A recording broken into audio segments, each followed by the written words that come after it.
right, guys, next up, we are going to be talking about Brentford versus Newcastle. Now, this seems like maybe a weird one for us to be focusing on, but I got to give a little bit of love to Newcastle. 7 matches unbeaten. They are now like in 14th place or something like that. I don't think they're quite that high, but they're moving. They are. They are moving in a very positive direction. We'll look it up. You know, but they're doing it the last few matches without St. Maximin and without Trippier. Well, Trippier I thought they would be done. Trippier is out for the season, right, with the broken foot. Yeah, right? I believe so. So my question is this: Who was managing last season for Newcastle? Steve Bruce. Steve Bruce. Now Steve Bruce gets fired, right? Yeah. In the off season, but they were very, very close to being relegated last season, and then they had like Steve Bruce was like manager of the month for like April or something, and brought them to where they were like almost 12th. Yeah. You know, I want to say. So you're it's almost saying like what they're doing is they're making normal? they're making that same jump this year, which is really fun to watch. I don't know. They're playing such different football, and I mean, look at the goals that you scored. Here we have it, 14th, right? Yeah. 14th. Told you they jumped over Brentford with that win. They're right behind Leicester, which is crazy. I know. They play Leicester, I think, this week. They do. Yeah.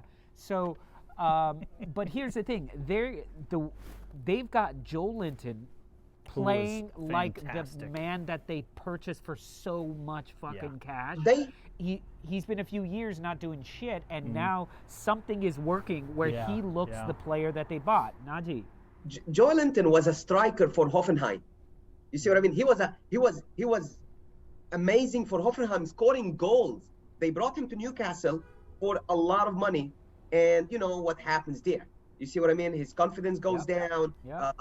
I'm being paid a lot of. He drinks his own Kool-Aid. Exactly. Oh, I thought you were going to say he drinks his own blood. No, that's Arteta. But you have to give credit to Eddie Howe, because Benitez used to play with 5-4-1, and then Benitez goes, and then Steve Bruce comes, and he also plays with 5-4-1. I mean, it's like we're gonna draw, and if we win, you know, maybe. You see what I mean? Eddie Howe changed the whole formation. He's playing with a 4-3-3. They got Joe Willock from Arsenal, which is awesome. John Joe Shelby and Joey Linton moved to midfield. You know, John Joe Shelby has been awesome this season. He is so great to watch. I hate that guy. I love him. No, I love it, but he's the one, like, I always feel like he has his best games against Arsenal. It just pisses me off. Yeah, exactly. And then right now, they have Ryan Fraser, Bruno Guimaraes, and you know, so they improved. Bruno can't even get out on the pitch right now. Are you kidding me? That's true, because he would have walked into Arsenal being a starter for Arsenal, but he went for more cash. And he can't even get on the pitch. That's true, but the biggest change in Newcastle was bringing Dan Burn, and Matt Taggart from Aston Villa. Thank you, because Taggart, I was gonna say that Target. I was going to say that to me has been proving to be the better signing, because with Trippier there, you don't really notice Target. You're right. But now Trippier is gone, and now Target is shining. He's had to Exactly. He has been put in a bigger role, and he said, you know what, bring it. And well, you even look at the red card on Brentford. Yeah.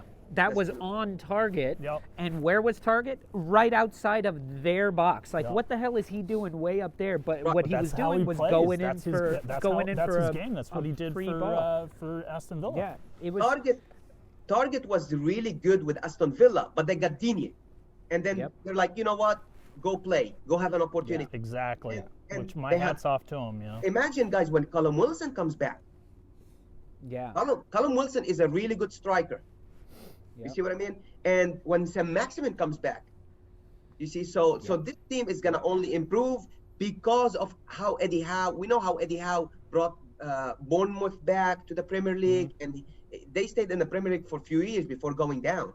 So they play good football, and it's really nice to see Newcastle doing great things right now. Yeah. So my question is, I know we got a lot of season left. We got like what, 12 weeks? 12 to 14. 12 to 14 depending. weeks. Don't know how many games in hand Newcastle have left. Yeah. Where's the goalposts for Newcastle? Are they going to finish top 10? Because I do think I was thinking the same thing. I think I even said that a few months ago. I wouldn't say that because I wanted to see things after their January signings. I was like, watch. Oh no, yeah. I only said that they weren't going to be relegated, but I knew they weren't going to be relegated to begin with. I don't think they will crack in the top 10, and I think they're going to have a great summer transfer window. They're going to get some players in. They're going to have a frightening summer window. They're going to bring some people in.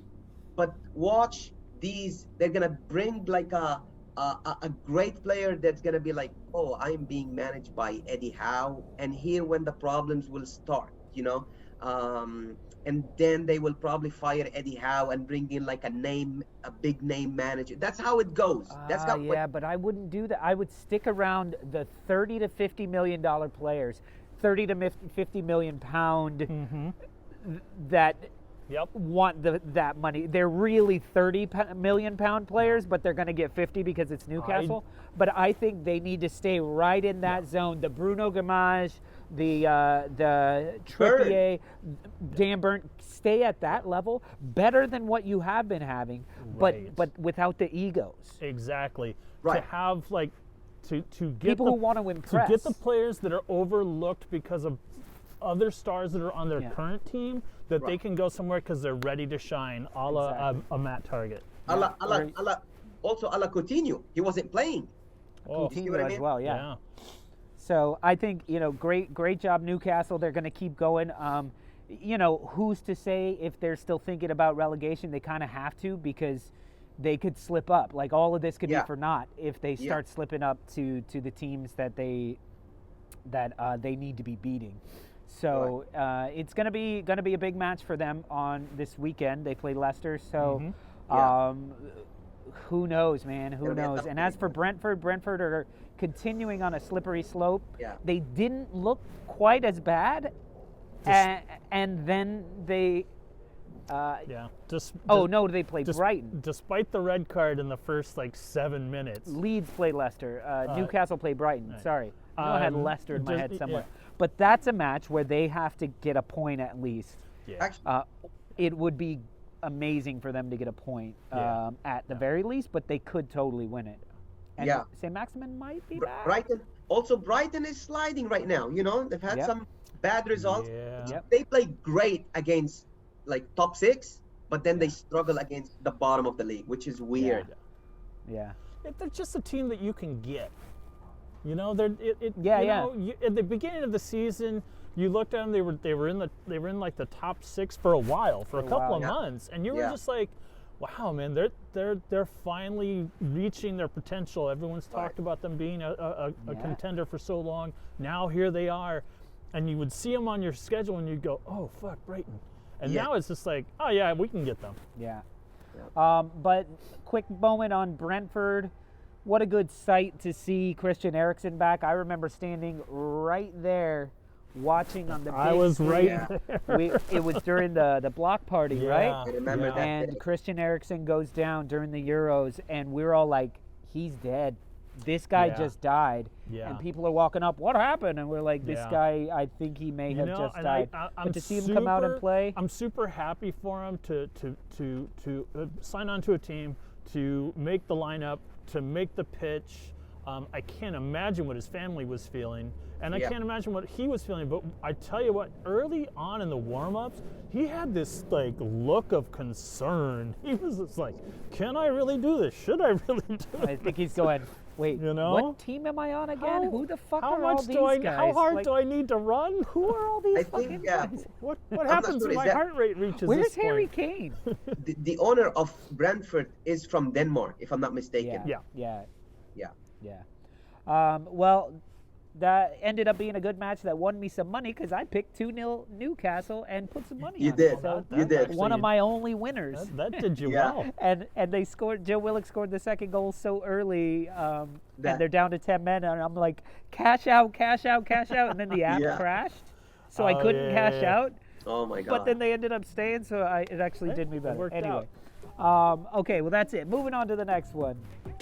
Well, that's it for today's show. Don't forget to check out the YouTube channel where we have all the different episodes that are coming out all week long, covering all sorts of Premier League topics. And if you enjoy what we're doing, don't forget to share, like, subscribe, the Holy Trinity that we ask each and every one of you to do. And go to onthestoopwithlolo.com. You can check out what we're up to, and you can join in the discussion groups, talk football all week long, and buy some cool merchandise. And if you want to be a part of the Stoop crew, you can join us Friday nights, 7 to 9 p.m. Eastern Time here in the States. Midnight in the sometime UK. Across the pond. Sometime for our friends out on the West Coast. And join us for happy hour. We have a lot of fun talking about just about anything, and we have wonderful trivia questions at the end. Banter and trivia, Friday nights live. Join us in the comments. All right, peace from Brooklyn, y'all.